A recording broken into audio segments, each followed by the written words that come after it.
नमस्कार दोस्तों, welcome to my another video. I hope आप सब लोग बहुत अच्छे होंगे। आइए आज एक और वीडियो से बात करें। हम लोग बात करने वाले हैं मल्टीपल लोन के डिफ़ॉल्ट्स। अगर मल्टीपल लोन के डिफ़ॉल्ट्स हैं और उनको अगर आप सेटलमेंट करना चाहते हैं, तो कुछ स्टेप मैं आपको बताऊँगा जिनको अगर आप फॉलो करते हैं, तो आप इस समस्या से बाहर निकलने में आपकी मदद होगी। तो इस वीडियो में मैं आपके साथ यही टॉपिक में बात करने वाला हूँ। जो लोग मेरे चैनल पहली बार चैनल को सब्सक्राइब कर लीजिए, इसमें आने वाली वीडियो आप लोग तक मिल सके। तो आइए दोस्तों शुरू करते हैं। अगर आपका लोन डिफ़ॉल्ट है और वो किसी भी रीज़न से लोन डिफ़ॉल्ट हो गया, रीज़न कुछ भी हो सकता है, एक्स वाई जेड, जॉब ना हो, बिज़नेस नहीं चल रहा, कोई लॉस हो गया हो, मेडिकल इमरजेंसी, बहुत सारी चीज़ें। हर व्यक्ति की अपनी पर्सनल लाइफ़ में कुछ न कुछ चैलेंज है और सबके चैलेंज सेम नहीं हो सकते, तो लोन डिफ़ॉल्ट होना बहुत लाज़मी है। बट अगर लोन डिफ़ॉल्ट हो गया है, वो चाहे क्रेडिट कार्ड का लोन हो, चाहे पर्सनल लोन का लोन हो, और ये अभी आपके लोन डिफ़ॉल्ट हो चुके हैं। तभी आप परेशान हो, 3-5 लोन क्रेडिट कार्ड के हैं। अक्सर देखा जाता है किसी के पास 5 कार्ड क्रेडिट कार्ड के हैं और 2-3 पर्सनल लोन हैं और एक आध छोटे-मोटे 10-10 पीएल चल रहे हैं ऐप वगैरह से। जैसे 7-8 लोन हो गए हैं। अब ये मैनेज नहीं कर पा रहे, समझ नहीं आ रहा क्या करें? अब मैनेज नहीं कर पा रहे या पैसा भी नहीं है तो पे भी नहीं हो रहा, लोन डिफ़ॉल्ट होना शुरू हो रहे हैं। कोई एक लोन आज डिफ़ॉल्ट हो रहा, कोई 1 हफ़्ते बाद लोन डिफ़ॉल्ट हो रहा, कोई अगले कुछ महीनों डिफ़ॉल्ट हो जाएगा। इस जद्दोजहद में लोग फँस जाते हैं और उससे निकलने के लिए एक सही गाइडलाइन्स या एक सही सुझाव या हमारे सोसाइटी में ऐसा नहीं है कि लोग कोई इस प्रकार की समस्या में कोई किसी की मदद कर पाए या कोई किसी को सही सुझाव दे पाए या सही रास्ता बताए कि नहीं आप ये करो। एक मोरल सपोर्ट ही एटलीस्ट कम से कम दे दो। बट लोग क्या सोचते हैं कि लोन डिफ़ॉल्ट और एक क्राइम है, आप गलत कर रहे हो। एज़ अ क्रिमिनल के नज़रिए से देखते हैं, बट ये ऐसा नहीं है। ऐसा बिल्कुल नहीं है। लोन लिया जाता है, लोग किसी न किसी काम, किसी न किसी पर्पज़, कभी जाने-अनजाने में कुछ चीज़ें हो जाती है या कई बार फ़ाइनेंशियल इतना अच्छा मेंटेन ना कर पाना, बहुत सारी चीज़ें के चलते लोन डिफ़ॉल्ट होते हैं। बट इससे बाहर निकलने के लिए भी कुछ रास्ते हैं। तो अगर जिनके या यहाँ मैं बात कर रहा हूँ, उनके सारे लोन डिफ़ॉल्ट हो चुके हैं, वो पैसा ईएमआई नहीं पे कर रहे हैं, रिकवरी वालों के कॉल आ रहे हैं डेली, उन्हें क्या करना है? तो सबसे पहले जिन लोगों की सब चीज़ डिफ़ॉल्ट हो चुके हैं, उन्हें अपनी एक लोन डिटेल बना लेनी। सबसे पहला काम लोन डिटेल बना लो। वहाँ पे आप लिखो, आपका आउटस्टैंडिंग अमाउंट कितना है, इंटरेस्ट रेट कितना चल रहा है, मंथली ईएमआई कितनी है, रिमेनिंग टेन्योर कितना है और किस बैंक से आपने लोन लिया है। अगर आपका एक क्रेडिट कार्ड है, तो पहले क्रेडिट कार्ड में लिखिए ये पाँचों चीज़ें, फिर दूसरे क्रेडिट कार्ड, तीसरे क्रेडिट कार्ड, चौथे क्रेडिट कार्ड, ऐसे सारे क्रेडिट कार्ड की डिटेल लिखिए, ऐसे सारे पर्सनल लोन की डिटेल लिखिए और ऐसे ऐप के लोन लिखिए। जब ये आप सारा कुछ कर लीजिए, तो इसके बाद आपको ये पता होगा कि आपका टोटल कितना अमाउंट है, 5 लाख, 7 लाख, 10 लाख क्या है। जब ये हो जाए तो रिकवरी वाले क्या करते हैं कि ये लोग आपको जब लोन डिफ़ॉल्ट होती है, आपको सबसे पहले कॉल मैसेज करना शुरू करते हैं। ठीक है?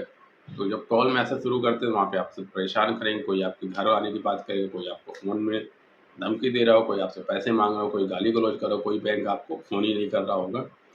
अगर 10 बैंक है, तो अब मान लो उनमें 3 खूब आपको परेशान कर रहे होंगे, 3 के कभी-कभार कॉल आते होंगे, 3 ऐसे होंगे ना के बराबर कॉल आ रहे होंगे। इस प्रकार से होता है। बट ऐसा नहीं हो कि 10 के दसों लोग आपके घर पे खड़े हो जाएँ। तो सबसे अच्छी बात है, मल्टीपल लोन में एक ट्रैपिंग तो हो जाती है, लेकिन अगर एक लोन आपका 10 लाख का है, तो वहाँ रिकवरी और प्रेशर बहुत होता है, क्योंकि 10 लाख किसी बैंक का पैसा। अगर किसी का 50-50 हज़ार का लोन है, तो रिकवरी को पता है यार 50 हज़ार का अगर मैं लोन सेटलमेंट करने जाऊँगा तो 10 हज़ार 5 हज़ार मिलेगा। तो रिकवरी वाले भी बहुत ज़्यादा एक्टिव नहीं होते, बट हाँ, कॉल मैसेज के माध्यम से होते हैं। तो इस प्रकार से लोग परेशान करते हैं। जब ये सारे डिटेल हो जाएँगी, ये सब करेंगे, तो आपको कम से कम 6 महीने का इंतज़ार करना है। इनकी रिकवरी, कॉल, मैसेजेस सबका आपको हैंडल करना है। इन सबको आपके प्रेशर को झेलना पड़ेगा कम से कम 6 महीने। इनके कॉल मैसेज आएँगे, बट कम से कम कॉल उठाओ, बहुत ज़रूरत नहीं इनकी सबसे बात करने की। 6 महीने के बाद ये लोग आपको लोन सेटलमेंट का अप्रोच करते हैं। जहाँ लोन सेटलमेंट के अप्रोच में क्रेडिट कार्ड के मामले में जो लोन सेटलमेंट होता है, वो आराम से 25%, 20%, 30% हो जाता है। वहीं पीएल के मामले में 30, 35, 40, 50 डिपेंड करता है रेशियो। कैसे आप कन्वर्सेशन करते हैं, कैसे आप बात करते हैं, कैसे आप उनका समस्या को बता पाते हैं, कितनी आपकी प्रॉब्लम जेन्युइन है, कितना वो आपकी प्रॉब्लम को टच कर पाएंगे। तो इस प्रकार से लोन डिफ़ॉल्ट का सेटलमेंट हो जाता है 6 महीने बाद। क्रेडिट कार्ड पर्सनल लोन की बात पूरी चल रही है यहाँ पे। बिल्कुल घबराने की ज़रूरत नहीं है, ऐसा कुछ भी नहीं है कि जो आपके ऊपर कोई प्रेशर या कोई लीगल केस कर देगा। तो इस प्रकार से आपको करना है। इस पर आपको जब 6 महीने बाद जब आप लोन सेटलमेंट की प्रक्रिया पे आओगे, जब लोन सेटलमेंट बैंक वाले आपको लोन सेटलमेंट का अप्रोच करना शुरू करेंगे। ये 6 महीने बाद लोग बैंक सेटलमेंट का अप्रोच करना शुरू कर देते हैं। तो वहाँ पे सबसे पहले आपको पेमेंट करना है जो बहुत हाई रेट ऑफ इंटरेस्ट का पेमेंट, जो मैंने भी आपको बताया शुरू में लिस्ट बना लेनी है।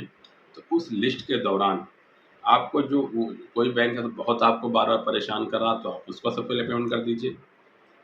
या तो आप उसमें हाई रेट ऑफ इंटरेस्ट वालों को पहले पेमेंट करिए। क्यों? क्योंकि ज़्यादा ब्याज वालों को पैसा पे करने से वो पैसा बाद में बढ़ता नहीं हो, चाहे क्रेडिट कार्ड का हो या पर्सनल लोन का।